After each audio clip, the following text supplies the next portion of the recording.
Hello all, hope all are fine. Today in Lata's Art of Cooking I've come with a eggless cake recipe, and the specialty is I'm going to make it on a stove top, not in a oven this time. So let's get started. So first let's have a look at the ingredients, and then I'll show you the vessel in which I'm going to bake this cake.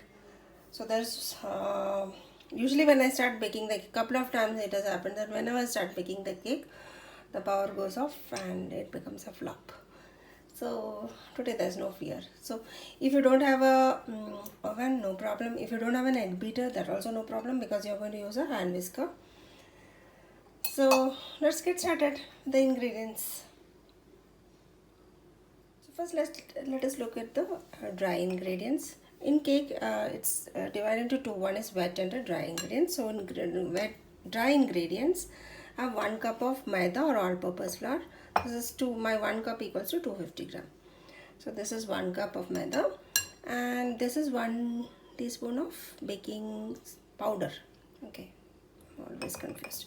This is 1 teaspoon of baking powder, half a teaspoon of baking soda, just 1/8 of that is, you say, just take, say like this, 2 pinch of salt it is. Okay, and so that is about the, and for to enhance the taste I've also taken 1/4 cup of milk powder.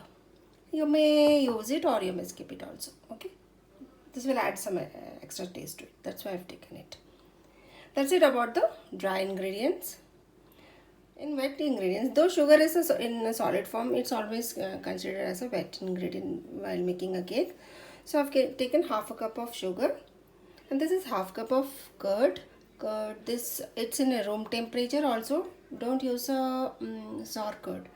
It should be sweet curd, and if at all you're taking it out of the fridge and using, make sure that you bring it to the room temperature and then use it. This is half cup of curd, half cup of sugar, and half cup of desi ghee. You may, if you don't like ghee, then you may replace it with some odorless oil, so you may use a cooking oil. Okay, that's it about it. And so for garnishing, I'm going to use some 2 to 3 dates and some nuts. This also you may skip. If you don't like dry fruits in the cake, you may skip that and make it as a tea cake. That's it about it. Also for flavor, see, whenever you're making a ghee cake, make sure just a suggestion, you can use a cardamom powder because they are like made for each other. So I'm going to be using 1 teaspoon of cardamom powder. This cardamom powder actually, I've powdered with the sugar. That's why it's looking white in color. So maximum use, say 1 or max 2 cardamom. But make sure that there are no seeds when you're grinding them. It should be grind to a fine powder. So to ease the work, you can just grind the cardamom along with the sugar. So, and then it's quite easy to mix. That's it about it, the ingredients. Okay, now I have a tin which I've laid with a butter paper or a parchment paper. If you don't have and then greased it. So if you don't have this parchment paper, you can just grease them and then dust it with some maida or all-purpose flour. Just dust it and then remove off the excess powder, and then you can bake in that. Now let's have a look at the vessel in which I'm going to bake this. Okay, now I'm going to bake this in this large non-stick vessel. Okay, and whichever vessel you're choosing for baking, make sure that the container what you're choosing should sit inside. So before even greasing the vessel, the tray, make sure that you're able to make it sit inside this. And I've put some salt. This is brown in color because I've used this salt several times. And if you're not laying the salt, once this vessel gets, this is a Teflon coated one, so once it gets heated, it's hazardous to health. That's why I've just put some salt, and then keep it any plate or a stand or something, a ring or something, so that the heat doesn't touch your vessel, your baking tray. Okay, so before we start mixing all the items, we'll do the preheating. For that, I'll just close this and keep it for preheating in a low flame. Okay, low to medium max you can keep it, and we'll preheat it. Let's mix all the dry ingredients. I've already mixed the cardamom powder. If you don't like the cardamom flavor, you may add vanilla essence also, but not to this powder. You can add it to the curd and the mixture, the wet ingredients. You can add it along with it. So into this, I'm going to add the baking powder, baking soda, sugar, sorry, salt, and the milk powder. I'll just mix it together and then keep it aside, and later on we'll have to sieve it out or filter it and get rid of all the lumps before mixing it along with the wet ingredients.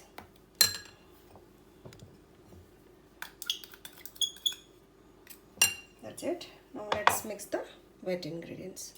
Okay, now into this bowl I'm going to add the curd.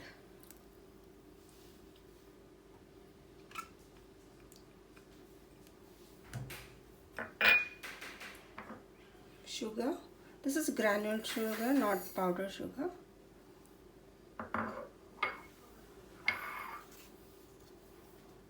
And the ghee.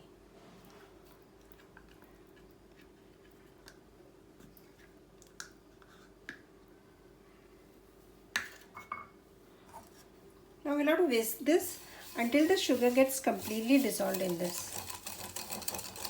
It's going to take some time. So this is how we have to go on whisking.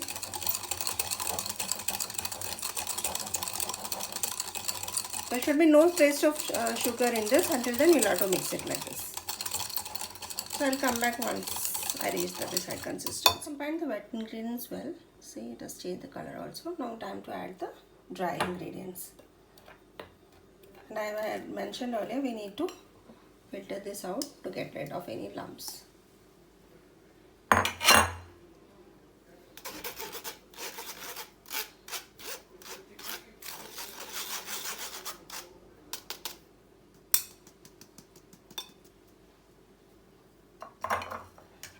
We'll do it in batches and then we'll gently fold it into this.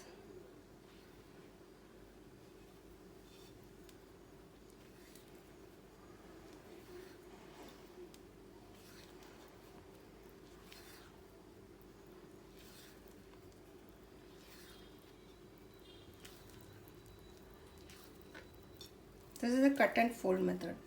Usually follow it in mixing the cakes.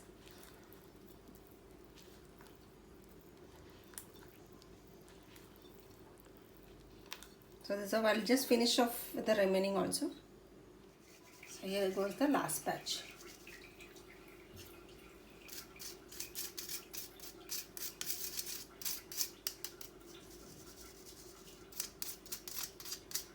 This is it. Remaining of that cardamom water grinded along with the sugar. It is that. You don't need that. Post combining all the items, I feel my dough is little dry, so I'm going to add say 2-3 tablespoons of milk.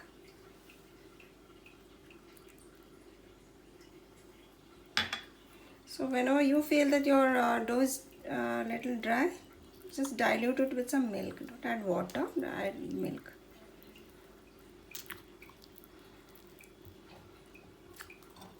Cake batter is all ready. Now I'm going to add in the dry fruits. Before adding, I've just added say half teaspoon of the Maida or the all-purpose flour. By doing so, this will not get stuck to the, it won't go and sink at the bottom. It will get separate, spread out throughout the dough it will be. So that's why you're doing this. You're making it dry actually by doing this.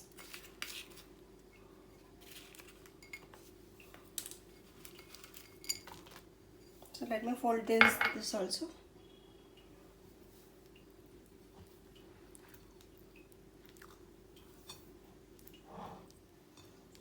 Now it goes into the cake tin.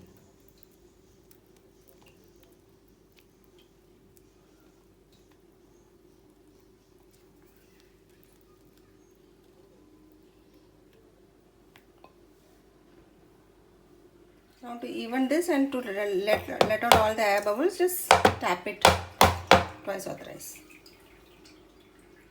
And I have some leftover nuts. I'll just put it on this.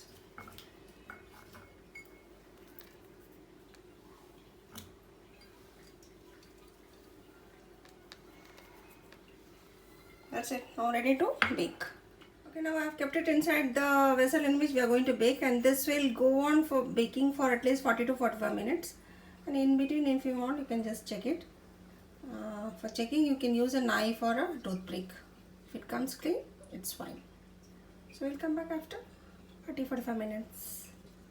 And keep the flame the lowest possible. Okay, don't keep it high or medium, nothing. Just lowest. So our cake is back after baking. It took me actually 55 minutes, not 45 minutes.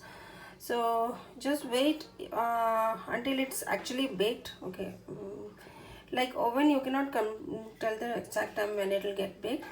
So take a skewer and just skewer or a toothpick or a knife and just insert and see.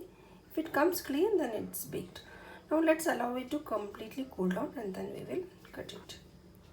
Now time to unmold our eggless ghee cake. So before unmolding, just run a knife around this so that it just gets released from the sides also. At the bottom area we have put a butter paper. Take a plate, tap it.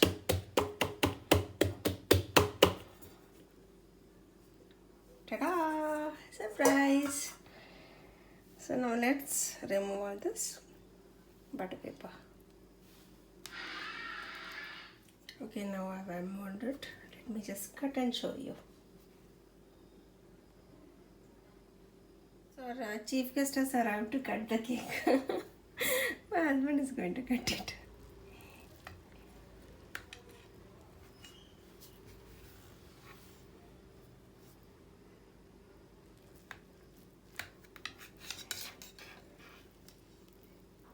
Just look at that. So anyone who don't know to bake a cake also can make this, super soft, moist cake. Look at this. Can you see? So soft, and it almost tastes like a milk cake because we have added some milk powder also.